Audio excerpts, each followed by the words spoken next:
Let's take a moment to picture this, a complex, finely tuned orchestra playing a masterpiece. Now imagine this happening inside your body.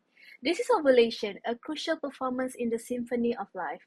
My name is Haidah Amiera and we'll dive more into the topics of ovulation. Ovulation is the moment in the menstrual cycle when a mature egg or oocyte is released from one of the ovaries. Think of it as nature's way of rolling out the red carpet for fertilization and the possibility of new life. But how does it happen? Around days 12 to 14 of the menstrual cycle, a hormonal surge signals a mature follicle, known as the Graafian follicle, to rupture. This releases the oocyte, which then embarks on an exciting journey through the fallopian tube. Here's why it's important. Ovulation is the pivotal event that makes fertilization possible. Without it, the cycle of life comes to a halt. It's not just a biological process, it's a key player in the miracle of reproduction. Spontaneous ovulation and induced ovulation. First, let's meet the spontaneous ovulator. These are like free-spirited artists who don't need any external prompts to perform. Their hormonal cycle runs independently and ovulation happens at regular intervals. Humans, sheep, and cattle are part of this group. Then we have the induced ovulators. They are more like performers who need an audience to shine. For them, ovulation is triggered by behavioral, hormonal, or physical stimulation, often during mating. Cats, rabbits, and camels are prime examples. Let's compare these two. Spontaneous ovulators have a built-in cycle independent of external factors, while induced ovulators need stimulations, such as the act of mating, to trigger the release of the egg. Pre-ovulatory phase features hormonal and cellular changes that prepare the ovum for ovulation. It happens when LH drives androgen synthesis, which is then transformed by granulosa cells into estradiol, increasing certain hormones. Low progesterone levels allow estradiol to cause an LH surge, which leads to ovulation. The ovulatory phase is when an egg is released and goes to the fallopian tube. It happens when the proteolytic enzyme generated by the follicle breaks down the follicular tissue, and the COC goes out from there to enter the peritoneal cavity and caught by the oviduct and moves along the way to the uterus. The oocyte completed the meiosis 1, and during meiosis 2, it stopped at metaphase until fertilization occurred.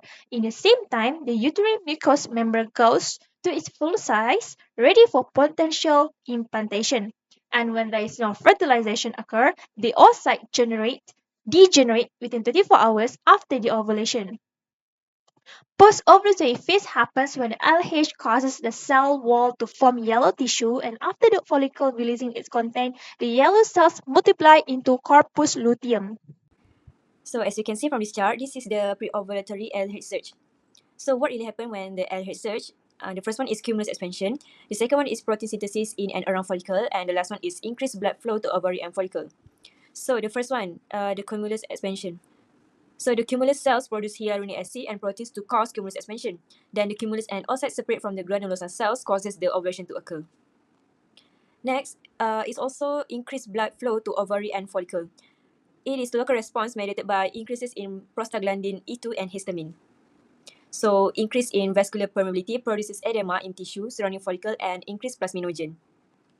LH surge also triggers increased protein synthesis and cellular differentiation within follicle.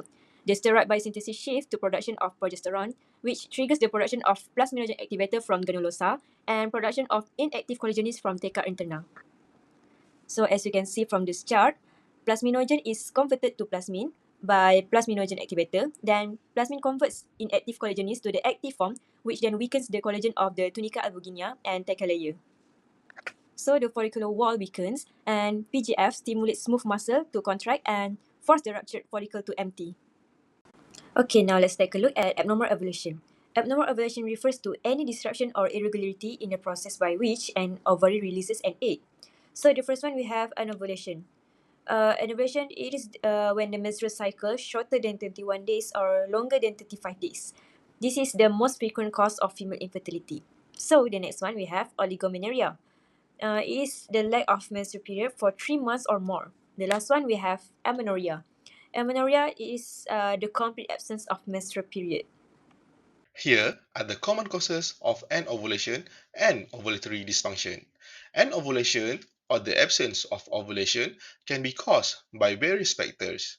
Common causes include polycystic ovarian syndrome, also known as PCOS, low body weight, and extreme exercise, which can disrupt hormonal balance.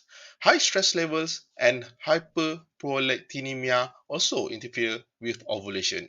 Thyroid dysfunction, whether hyperthyroidism or hypothyroidism, plays a key role in regulating reproductive hormone. As women age, perimenopause or low ovarian reserve become factors, and in some cases, premature ovarian failure can occur. Understanding these causes is essential for identifying and addressing ovulation issues. If you are experiencing concerns, consult a healthcare professional for guidance.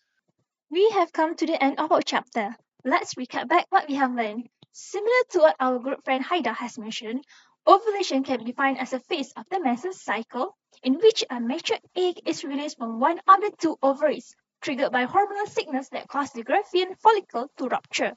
Typically occurs 12 to 14 days after the onset of the last menstrual period. Once released, the egg travels into the fallopian tube where it becomes available for fertilization.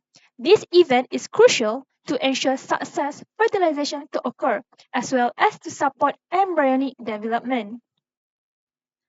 Two types of ovulation mentioned previously are spontaneous and induced ovulation. While most mammals, such as human and cow, have spontaneous ovulation, some species, such as cats and rabbits, have induced ovulation. So that's all from So, us. for Hope you enjoy spontaneous our slide. ovulation, We'll see you involves soon. a regular Bye. ovarian cycles that can be categorized as continuous, seasonal, polyestrous, or monoestrous. It occurs without a male's physical or chemical stimuli, and regulated by endogenous factors such as hormones, which trigger the surge release of gonadotropin necessary for ovulation. Induced ovulation, on the other hand, is where the eggs are released in response to behavioral, hormonal, or physical stimuli. It is characterized by waves of follicular development and depends on exogenous stimuli, such as mechanical or sensory triggers, often resulting from copulation. These external factors stimulate the release of gonadotropins required for ovulation.